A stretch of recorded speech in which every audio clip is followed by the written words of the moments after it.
नमस्ते दोस्तों। क्या आपको कहानी सुनना पसंद है? अगर हाँ, तो मैं आपको पंचतंत्र की कहानियां सुनाऊंगा। क्या आप सुनना पसंद करेंगे? मैं आज आपको सियार की चालाकी की कहानी सुनाता हूँ। एक बहुत बड़ा जंगल था, जहां तरह-तरह के पशु-पक्षी रहते थे। इस जंगल में एक शेर भी रहता था। शेर का जीवन शिकार पर निर्भर था और वह हर रोज शिकार करता और जंगल में आराम से रहता था। उसकी दहाड़ से जंगल के सभी जानवर डरते थे। लेकिन एक दिन ऐसा हुआ कि शेर को सारा दिन शिकार ढूंढने के बाद भी कोई शिकार नहीं मिला। उसने बहुत कोशिश की, लेकिन कोई भी जानवर उसके हाथ नहीं आया।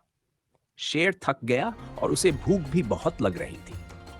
थका हुआ शेर जंगल के बीच स्थित एक बड़े पर्वत के पास पहुंचा। तभी उसकी नजर एक गुफा पर पड़ी। गुफा काफी गहरी थी और उसे देखकर शेर के मन में विचार आया कि इस गुफा में जरूर कोई जानवर रहता होगा। वह सोचने लगा, यदि कोई जानवर इस गुफा में रहता है तो वह रात को जरूर वापस आएगा और जब वह लौटेगा तब मैं उसे पकड़कर अपना शिकार बना लूंगा। यह सोचकर शेर ने गुफा के अंदर जाकर छिपने का निश्चय किया। वह धीरे धीरे गुफा के अंदर चला गया और एक कोने में चुपचाप बैठ गया। इस गुफा में एक सियार रहा करता था। थोड़ी देर बाद जब रात का समय होने लगा तो वह सियार अपने रहने के स्थान यानी गुफा की ओर वापस आ रहा था। सियार बहुत ही चालाक और सावधान जानवर था। जब वह गुफा के नजदीक पहुंचा तो उसने गुफा के बाहर शेर के पैरों के निशान देखे। वह फौरन सतर्क हो गया। उसने सोचा कि कहीं गुफा के अंदर कोई खतरा तो नहीं है, लेकिन उसे पूरा यकीन नहीं हो पा रहा था कि शेर अभी भी गुफा के अंदर है या नहीं। इसलिए उसने एक तरकीब निकाली। सियार ने गुफा के दरवाजे पर आकर जोर से आवाज लगाई, गुफा, ओ गुफा, मैं आ गया हूं। हर रोज की तरह आज भी मेरा स्वागत करो। गुफा के अंदर छिपा शेर यह सब सुन रहा था, लेकिन उसने कुछ नहीं कहा। शेर सोच रहा था कि सियार अंदर आएगा और तब वह उसे शिकार बना लेगा। लेकिन गुफा के अंदर से कोई आवाज नहीं आई, जिससे सियार का संदेह और भी बढ़ गया। उसने फिर से और भी जोर से कहा, गुफा, ओ गुफा, मैं आ गया हूं। तू हर रोज की तरह मेरा स्वागत क्यों नहीं कर रही है? अगर तूने मेरा स्वागत नहीं किया तो मैं आज से यहां नहीं आऊंगा। शेर, जो गुफा के अंदर छुपा बैठा था, सियार की चालाकी को समझ नहीं पाया। उसने सोचा कि शायद गुफा हर रोज सियार का स्वागत करती हो और आज उसकी वजह से डरकर कुछ नहीं कह रही है। इसलिए शेर ने जोर से सियार का स्वागत करने के लिए दहाड़ लगाई। आजा सियार, तेरा स्वागत है। शेर की जोरदार आवाज से पूरी गुफा गूंज उठी।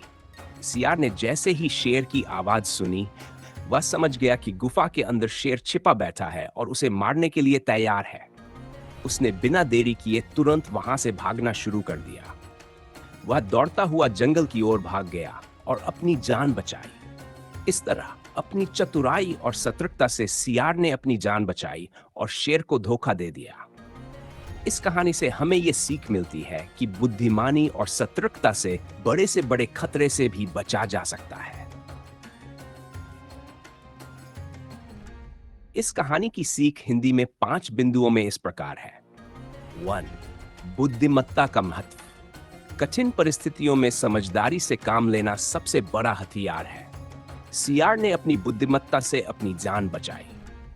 स्थिति को समझना और सावधान रहना। बिना सोचे समझे कदम उठाने से नुकसान हो सकता है। सियार ने गुफा में जाने से पहले स्थिति को भली भांति परखा। धैर्य और संयम रखना। सियार ने जल्दबाजी नहीं की और धैर्य से काम लिया, जिससे वह शेर की चाल को समझ सका। कठिनाई में सही तरकीब अपनाना।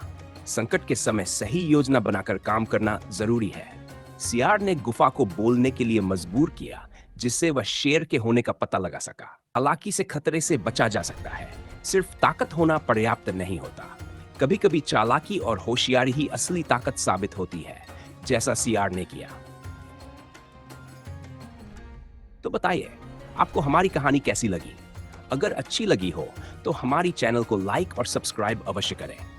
अपने मित्रों के साथ इसे जरूर शेयर करें ताकि वे भी कहानियों का आनंद ले सकें। आपने हमें अपना कीमती समय दिया, इसके लिए मैं आपका बहुत बहुत आभारी हूं। अगली बार फिर मिलते हैं एक नई कहानी के साथ। तब तक जय हिंद, जय भारत।